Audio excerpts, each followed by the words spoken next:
जय सिया राम भक्तजनों।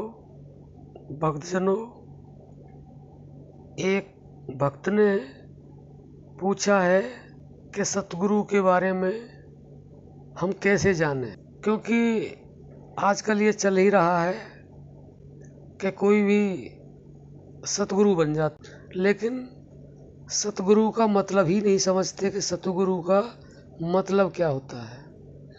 सतगुरु का मतलब यह है कि सच्चा गुरु। और इस संसार के अंदर क्या अखिल कोट ब्रह्मांड के अंदर केवल एक ही सतगुरु था, है और रहेगा। लेकिन गुरु कहा जा सकता है। गुरु अनेक हुए हैं और अनेक हैं और अनेकों होंगे। गुरु के बारे में आप जानने का प्रयास करें, सतगुरु के बारे में नहीं, क्योंकि सतगुरु के बारे में गुरु के बारे में ही, सतगुरु के बारे में तो आप आगे पहुंचेंगे। केवल गुरु के बारे में ही ये कहा गया है कि गुरु ब्रह्मा गुरु विष्णु गुरु देवो महेश्वर है, गुरु साक्षात परम ब्रह्म तस्मै श्री गुरुवे नमः। तो गुरु ज्ञान के लिए कहा गया वैसे, लेकिन गुरु को जानना बहुत मुश्किल काम है और गुरु बनना बहुत आसान है। इस दुनिया में हर मनुष्य गुरु बनना चाहता है, शिष्य कोई बनना नहीं चाहता है। अगर गुरु बनता है तो उसकी कृपा से बनता है, और वो भी दुनिया में गुरुओं की तो कोई कमी नहीं। गुरु तो हर क्षेत्र में होते हैं। सबसे पहले तो माता ही गुरु होती है, जो बच्चे को चलना फिरना बोलना सुनना करना कराना सिखाती है। उसके बाद में फिर पढ़ाई वाला गुरु, कहीं जा रहे हो उसका गुरु, यानी कोई भी किसी का भी आपने कुछ भी करना है तो उसका गुरु होगा। बिना गुरु के कुछ होगा ही नहीं। तो गुरु ज्ञान के लिए कहा गया है। लेकिन जैसे आपने सतगुरु के बारे में पूछा है, सतगुरु के बारे में तो जो परम से मिलना चाहता है, परम से उसके लिए भी गुरु की आवश्यकता होती है। परम में मिल जाना ही सतगुरु को जान लेना है। तो इसलिए सतगुरु की बात तो आप अपने मन से विचार से निकाल दें, केवल गुरु की बात करें। क्योंकि गुरु तो कोई बनना चाहता है कि गुरु को कुछ करना तो है नहीं। गुरु ने तो सिर्फ सेवा करानी है, और सेवा तो कराने को कोई भी तैयार है।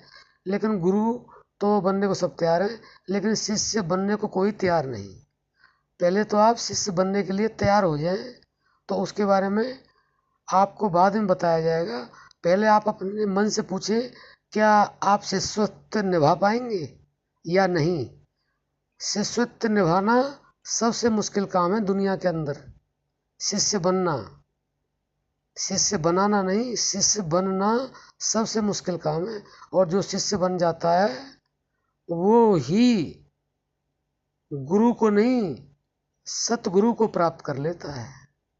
और गुरु को जानना ये तो नहीं कहा जा सकता कि असंभव है, लेकिन बहुत मुश्किल है।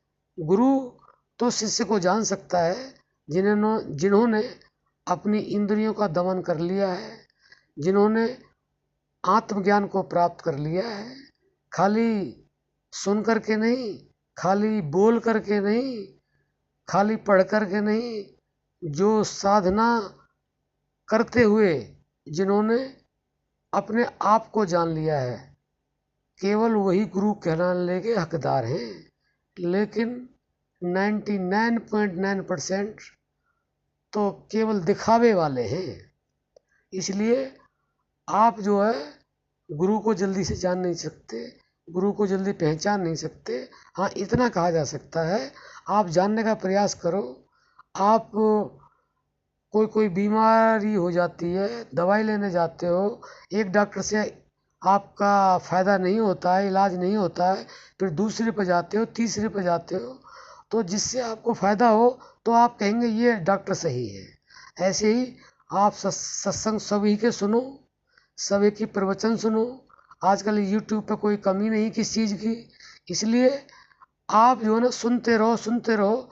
हाँ, इतना आपको हम एक संदेश या संकेत दे सकते हैं कि जो भी यूट्यूब पे बोल रहा है या बोल रही है, स्त्री है या पुरुष है, आपके प्रश्नों का उत्तर जब आपको मिलता रहे या फिर आपकी शंकाओं का जब समाधान हो, आपको आपके प्रश्नों का उत्तर सुनते समय वो प्रश्न आपके दिल जो उत्तर दिया है, जो आपने प्रश्न किया है, वो आपके दिल को छू जाए, तो आप समझो कि ये गुरु शायद ठीक हो सकता है। लेकिन ये नहीं कि ये पूरा गुरु ठीक है, और भी प्रयास करो। ये नहीं कि एक के पास गए और उसकी बातें आपको पसंद आ गई, मीठी मीठी बात पसंद आ गई, अच्छी अच्छी बातें पसंद आ गई, क्योंकि आप तो अज्ञानी हैं, आपको तो ज्ञान है नहीं, आप तो मन को पढ़ नहीं सकते। लेकिन ये भी बात ध्यान रखें कि आप जो है ना, जब तक आपको अंदर से आदेश नहीं होगा, जो लोग इस तरह के हैं जो सत्संग सुनते हैं, जिनके साथ धोखा हो जाता है, जो भोले भाले हैं, वो भोले भाले नहीं है, उनको भोले भाले कहते हैं। जो भोला भाला होता है ना, वो तो पहले ही एक बार में ही गुरु को पकड़ लेता है। क्योंकि जो जिनके अंदर छल होता है, जिनके अंदर ईर्ष्या होती है, द्वेष होता है, काम क्रोध लोभ मोह अहंकार होते हैं, चपलता ज़्यादा होती है, उनको गुरु को समझना बड़ा मुश्किल काम है। लेकिन जो भोले भाले, वो तुरंत पकड़ लेते हैं और फिर वो पछताते नहीं है, क्योंकि वो सही पकड़ जानते हैं, वो शिष्य बनने के लायक है। लेकिन ज़्यादा जो भी मनुष्य हैं, 99% तो वो अपने आप को ये देखते नहीं कि हम शिष्य बनने के लायक हैं या नहीं है, हमारा बर्तन खाली है कि नहीं है, जो गुरु डालेगा हमारे बर्तन में आएगा या नहीं आएगा। इसलिए प्यारे भक्तों, आप निसंदेह गुरु को जल्दी से, जो सही गुरु होगा उसको आप जल्दी से पहचान नहीं सकते, क्योंकि जो सही गुरु है वो अपने आप को छुपाता है, और जो गुरु सही नहीं होते वो ज़्यादातर दिखाते हैं। आप परमात्मा को ही ले लो, भगवान को ले लो, वो अपने आप को छुपाता है, सारे काम वो स्वयं करता है और करवाता है। लेकिन क्या हुआ, भगवान की ऐसी मर्जी थी, ऐसा हो गया, भगवान ने कर दिया। अरे जब वो दिखता ही नहीं, वो कुछ करता ही नहीं, आपको शरीर दे दिया उसने, आप अच्छा करो तो अच्छा मिलेगा, बुरा करोगे तो बुरा मिलेगा। इसलिए गुरु को समझना इतना आसान नहीं है। पहले आप अपने आप को शिष्य बनाने लायक समझो, अपने आप को शिष्य बनाओ और परखो कि हम शिष्य बनने लायक हैं कि नहीं है। अगर हमें कोई सही गुरु मिलता है तो हमारा उद्धार होगा कि नहीं होगा, हमारी समझ में बातें आएंगी कि नहीं आएंगी। क्योंकि जब आपका बर्तन पहले से ही भरा है और सही गुरु मिल गया, वो कुछ डालेगा वो तो बाहर ही गिरेगा, आप समझेंगे ये गुरु कुछ नहीं है, ये बिल्कुल बेकार है। लेकिन प्यारे भक्तों, ऐसा नहीं है, सच्चे गुरु भी हैं और सच्चे शिष्य भी हैं। लेकिन शिष्य गुरु की परख नहीं कर सकता है। गुरु, जो सच्चा गुरु होता है, वो जो है ना सच्चे शिष्य की परख कर लेता है, और जब शिष्य की परख कर लेता है तो उसके आगे पीछे घूमता है, वो शिष्य को घूमना नहीं पड़ता है। तो इसलिए आप ये समझ लें कि उसके बारे में आप जल्दी से जान नहीं सकते।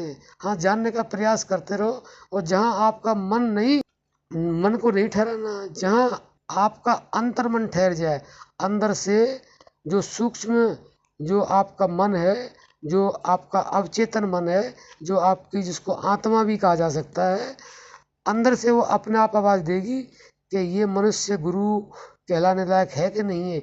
इस गुरु को अगर हम बना लें, इस मनुष्यधारी को अगर हम गुरु मान लें, तो इससे हमें कुछ वो मिलेगा कि नहीं मिलेगा जो हमें चाहिए, जो हमें सुख भी चाहिए, हमें आनंद भी चाहिए, हमें शांति भी चाहिए, और सबसे महत्वपूर्ण क्या है, हमें मोक्ष चाहिए। वो जो ये साधना बताते हैं, अगर हम वो साधना करें और विश्वास के साथ करें, तो उससे हमें वो प्राप्ति होगी या नहीं होगी। तो थोड़ा बहुत भक्तों आप समझ गए होंगे। वीडियो लंबा हो रहा है, आज के लिए सिर्फ इतना ही, बाकी फिर कभी। जय सिया राम।